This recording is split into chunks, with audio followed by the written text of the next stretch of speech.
Welcome back to Stars on the Floor. Itong next Dance Star duo natin, balita ko, nagkainitan. Uy. At nagbangayan na raw sa rehearsals pa lang, Sus Mariosep. Tingnan natin ang nakakapasong eksena ni na Zeus and Faith. Hello mga kapuso! Ako po si Faith Da Silva. Kasama ko ngayon. Zeus Collins, guys. For today, ang dance style namin ay Paso Doble. Yung Paso Doble is Spanish-French na dance. Emotion niya is laging galit. Zeus, wait, dito ka naman. Ay, galit na siya! Wala pa, hindi pa kita hinahawakan. So this episode, magka-away. Ay, mahirap yan para sa akin. Hindi ako sanay makipag-away. Kailangan si Zeus medyo bisitin ko pa ng konti kasi tawa ng tawa, ngiti ng ngiti. Eh pag nagkakamali ako, ngumingiti. Parang sabi ko, ano ba, nangaasar ba to si Zeus o ano? Ikaw na, kasi ikaw naman ang laging tama eh. Natapilok ako kasi yun nga hindi ko kabisado kung paano yung tamang pwesto ng paa pagkahila ko sa kanya. Tapos sabi niyo, ang bigot. Hindi, Parang inisip ko tuloy, ay, nagulat parang ako na yung may ako. kasalanan na parang... Ayan na naman, galit ka na naman eh. Ganito lang sa Are you okay? Parang feeling ko kasi kung ano yung inaral ko. Yeah.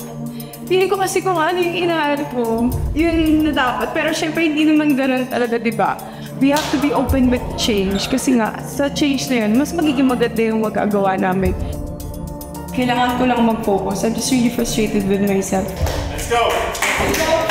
Sa lahat ng episode, ito ang pinakamahirap na experience ko. Totoo. Grabe. I think for this episode, ako ang mag-aangat. Yan! Ang gusto ko! Sabi ko sa inyo, kalagi ang tama eh!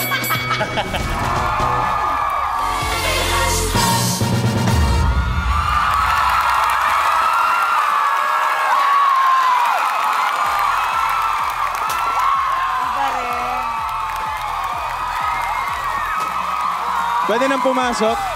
Ang tanong, sino bang may kasalanan talaga? Ako, kaya lang, para sa'yo to. Hoy! Okay. Yan, what do you think? Paso Doble.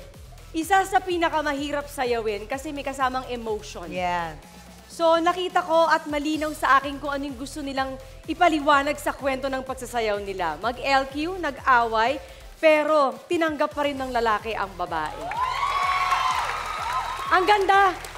Actually, kanina pa lang tinitignan ko na sila. Alam ko yung emotion nila, alam kong kinakabahan ng konti, pero na-deliver habang sumasayaw.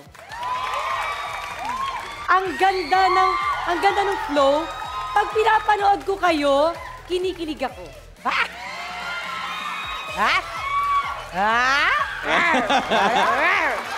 Thank you, yan. Coach? Ay, ang hirap. Napakaganda ng pairing for this episode. Sobrang 100% agree ako after watching everyone. Sobrang na-balance out lahat. And grabe si Faith. Nakakatakot kasi ramdam na ramdam mo yung emosyon niya, yung pagbigay niya ng 100%. And what most amazing about this is finally, I think, nakahanap siya ng perfect na tao na sasalo. Katapat.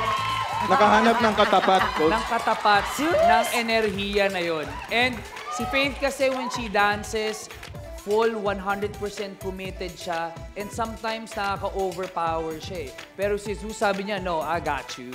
And sobrang galing. And I think si Zeus, aside from napakaganda ng katawan mo, bro. And I think we all know kung gaano kagaling at gaano kahusay sumayaw si Zeus. But ako, feeling ko, one of his greatest strength is for you to be able to share your strength to your partner all the time. So congratulations to the both. Thank you po. Mang! Nag-aapoy ka, Flamara. Mga pasneya! Yan! Thank you, guys.